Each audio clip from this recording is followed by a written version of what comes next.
Hey guys, welcome to another episode of Southern Reef Keeping. Wanted to take the opportunity to do a quick video on this guy, an emerald crab. So I have one other in the tank, and I wanted to add a second one, so I went to the store and got this guy. He is the largest emerald crab I have ever seen. I'm sure there's larger out there, but he's definitely the largest I've ever had in my tank. He happens to be right next to an acan for size. You can see why I got him. There's a lot of diatom bloom going on. Trying to figure out exactly what it's from, because I did cycle the rock. It's Pucani, cycled for 2 months. The Trocus snails seem to be doing a good job. It's not getting bigger, it's going away. So whatever it was, it is cycling its way out. But added this guy. There's also a little bit of bubble algae that I've seen.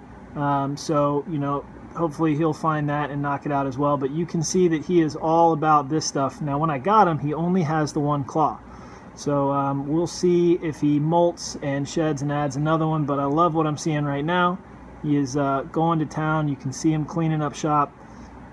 These guys are great. I have one in my frag tank as well. And as soon as I put him in there, the frag tank just immediately started cleaning up. I noticed literally overnight.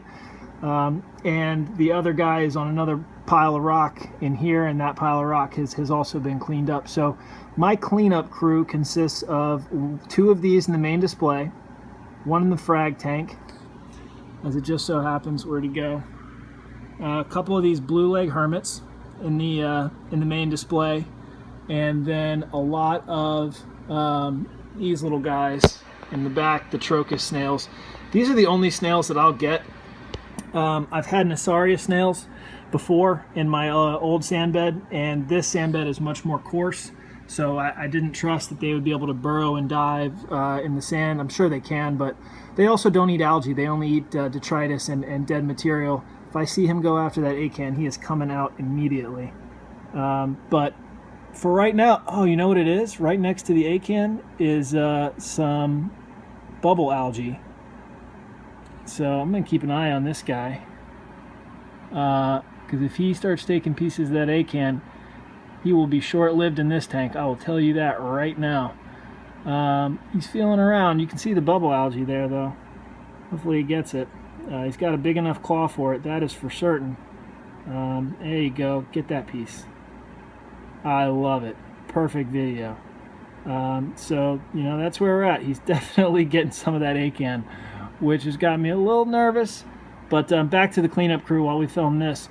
2 emeralds in the main display, 1 in the frag tank, some blue leg hermits in the main display, and some Trocus snails in the main display. So Nasarius they did okay. They really only came out when I had fed some mysis shrimp, but for the most part, the Trocus have done well. I did have Mexican turbos. They might have been Southern California cold water. They did not do well, and they ended up being a giant nutrient sink, because, or nutrient battery, as I've heard them called, because when they died, that's a lot of snail to die.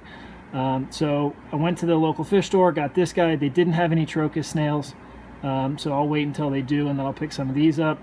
But for right now, that's where we're at. So I'll probably update this video in a little bit. I'm going to give him a little bit of time to either clean up more around here, or to hang himself with the extra rope I'm giving him if he eats this acan. So I'll pick up the video in a minute. But for right now, I seem to like what I see.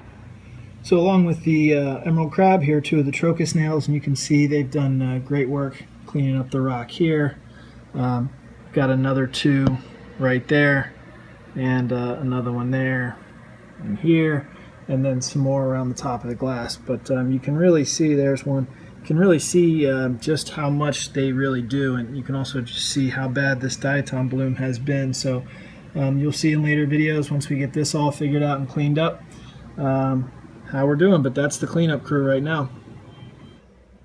So I gave this guy another couple of hours. It's probably about 5-6 hours later, and he has completely left the acan alone, and is really, as you can see, is just focusing on the diatom bloom that's going away. So he's having at it. It's attached to his claw there, and from what I can tell from doing a little reading, another claw should grow in after he molts a little bit. So doing his job.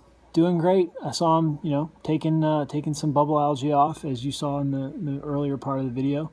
And just got some great footage right here of everything he's doing. So I'm just going to shut up and leave this online for everybody to see. And appreciate it, guys. Stay tuned. If you like the video, give it a thumbs up. Please subscribe. I'll continue to be posting videos as the reef progresses.